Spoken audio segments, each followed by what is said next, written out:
Hello friends, आप देख रहे हैं डर की दास्तान। आज की रियल हॉरर स्टोरी जयदीप दास ने शेयर की है। ये हॉरर इंसिडेंट उनके पापा के फ्रेंड की वाइफ के साथ हुआ था।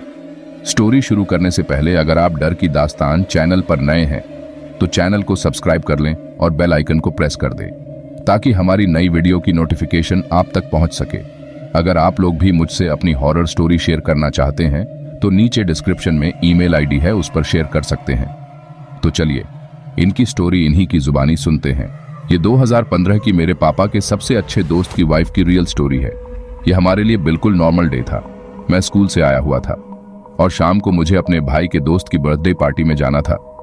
हम सब वहां गए और अच्छे से खाया पिया। कुछ टाइम बाद पार्टी खत्म हो गई। हम पैदल ही अपने घर के लिए निकल पड़े क्योंकि हमारे साथ अपार्टमेंट का एक और परिवार भी था, तो हम लोगों ने सोचा कि पैदल ही चलते हैं। हम घर आ रहे थे कि अचानक मेरे पापा को लगभग 10:20 पर उनके दोस्त का फोन आया। उन्होंने बोला, जितना जल्दी हो सकता है आजा, पता नहीं रिम्पी को क्या हो गया है, किसी को पहचान नहीं पा रही है और अजीब तरीके से बात कर रही है। मेरे पापा जल्दी से अकेले ही उनके घर पहुंचे और हम घर आ गए। हम बहुत डरे हुए थे और उस रात घर पर परिवार की एक बेटी, 15 साल की एक बेटा 10 साल का, उनके मम्मी पापा और मामा थे। बाद में मामले को सुलझाने के लिए कई करीबी लोग शामिल हुए। आगे की बात जो उनके बेटे ने मुझे बताया, शाम के करीब 5:30 बजे थे। हम रोज की तरह टीवी देख रहे थे। दीदी भी मेरे साथ टीवी देख रही थी। मामा और पापा दुकान में थे। माँ ने घर का काम खत्म किया और बाथरूम के लिए जाने ही वाली थी। लाइट चली गई और माँ बाथरूम में एक मोमबत्ती ले गई। वो छत पर जा रही थी क्योंकि हमारा बाथरूम छत पर था और हम चार्जर की लाइट चालू करके गपशप कर रहे थे। अचानक हमें एक चीख सुनाई दी। ये माँ की आवाज थी। हम वहां छत पर भागे और देखा कि माँ लेटी हुई हैं।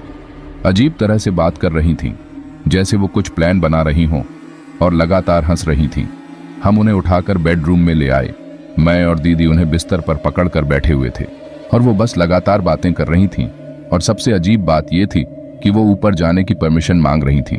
बोल रही थीं, प्लीज जाने दो ना बेटा, तुम मेरी प्यारी बेटी हो ना, प्लीज जाने दो ना। तभी मामा आए और उन्होंने ये देखा और वो भी अजीब सी हंसी देखकर डर गए। मामा ऊपर गए और उन्होंने ठाकुर के कमरे से वो धुआं लिया जिसे हम जलाते हैं और जिसमें से अगरबत्ती की तरह अच्छी खुशबू आती है। अब मामा ने जो देखा उन्होंने वो बताया। रूम में एंटर होने से पहले मामा ने उस धुएं को फेंक दिया और पापा को कॉल करने के लिए माँ का फोन लेने के लिए अंदर गए क्योंकि उनके फोन की बैटरी खत्म हो गई थी।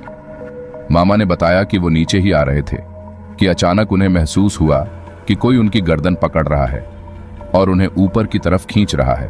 उन्होंने पीछे मुड़कर देखा तो वो एक काली सी परछाई थी। उन्होंने चेहरा भी देखा था उस परछाई का, लेकिन जब भी कोई उनसे पूछता कि आखिर क्या हुआ था तो वो बस खुद को थप्पड़ मारते हैं और कहते हैं कि इस बारे में मुझसे दोबारा कभी बात मत करना। वो बस हरि बोल, हरे कृष्ण का जाप करते नीचे दौड़ते हुए आए और वो पसीने पसीने हो गए थे और बहुत डरे हुए भी थे। हमने पापा को कॉल करके बुलाया और पापा दुकान बंद करके जल्दी घर भागे चले आए। 7:10 हुआ था कि पापा घर आए और देखा कि माँ अजीब तरह से हंस रही थी और पापा को देखकर बोल रही थी कि ये कुत्ते का बच्चा कौन है। सच में वो बस बंगाली में बड़बड़ा रही थी। बाबा ने बात करने की कोशिश की लेकिन वो कंफ्यूज थे कि क्या करें, और मेरी दादी भी घर पर नहीं थी उस रात। वो पिछले 2 दिनों से बुआ के घर पर रह रही थी। पापा कंफ्यूजन में थे कि अभी क्या हुआ और उन्होंने क्या सुना। वो अपने बच्चों को भी नहीं पहचान पा रही थी।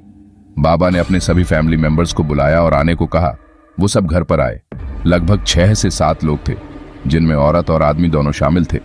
सभी एक दूसरे को पहनने के लिए रुद्राक्ष दे रहे थे और भगवान के नाम और मंत्रों का जाप कर रहे थे, लेकिन कुछ भी काम नहीं आया।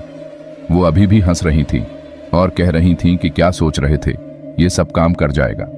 फिर उन्होंने अचानक से सभी को कुत्ता, सुअर, साला और भी बहुत कुछ बोलना स्टार्ट कर दिया। उस टाइम 11:15 हो रहा था। कुछ भी काम नहीं कर रहा था और इसलिए हमने एक बाबा को बुलाया। वो बाबा घर आए और सिचुएशन को देखकर वो भी कंफ्यूजन में पड़ गए। वो माँ के पास बैठ गए और उन्होंने माँ से कुछ सवाल पूछा कि तुम कौन हो, इससे क्या चाहते हो। माँ ने कहा, मुझे वो बुला रहा है, प्लीज जाने दो, वो छत पर है, वो मेरा इंतजार कर रहा है। वो ऐसे बोल रही थी कि जैसे एक आदमी और एक बिल्ली उनके कहीं जाने का इंतजार कर रहे थे। हमें अभी भी नहीं पता कि क्या था वो। बाबा ने कुछ जाप किया और माँ के कानों में कुछ बोला माँ अचानक से कुछ बड़बड़ाने लगीं और फिर सो गईं। लगभग 1:30-2 बजे वो उठी और कंफ्यूज्ड हो गईं और बोली कि आप सब यहाँ इतनी रात को क्या हुआ? रुको, मैं चाय बनाकर लाती हूँ। उनको ऐसा कुछ भी याद नहीं था कि पिछले कुछ घंटों में उनके साथ क्या हुआ था। सभी लोग उस रात वहीं सो गए और लाइट भी लगभग 3 बजे आई। अगली सुबह माँ ने जो देखा वो अपनी सिस्टर को बताया। जब वो बाथरूम जा रही थी तो उन्होंने पास वाली बिल्डिंग की टीन की छत पर एक काली बिल्ली देखी और वो बिल्ली धीरे धीरे बड़ी होती जा रही थी और उसकी शैडो भी बड़ी होती जा रही थी और उन्होंने गलती से उस शैडो पर पैर रख दिया और फिर उसके बाद वो बेहोश हो गईं। उसके बाद का उनको कुछ भी याद नहीं था कि क्या हुआ था। और सरप्राइज की बात यह है कि जब उनका बेटा मुझे ये बता रहा था तब 2020 था। मैं उन्हीं के घर पर था। मैं उनके घर पर होम क्वारंटाइन के लिए रह रहा था और मेरा ये पहला दिन था। हम सभी गुवाहाटी से आए थे। पहली रात मैंने उनसे लाइटें चालू रखने को कहा क्योंकि मैं बहुत डर गया था। मैं सिर्फ 2 घंटे ही सो पाया। मैंने अपना चेहरा कंबल से ढक लिया था और मैं पूरा पसीने से भर गया था और मैं दरवाजे के पास सो रहा था, उसी वाले बेडरूम में। आप लोगों को ये रियल हॉरर स्टोरी कैसी लगी कमेंट करके जरूर बताइएगा।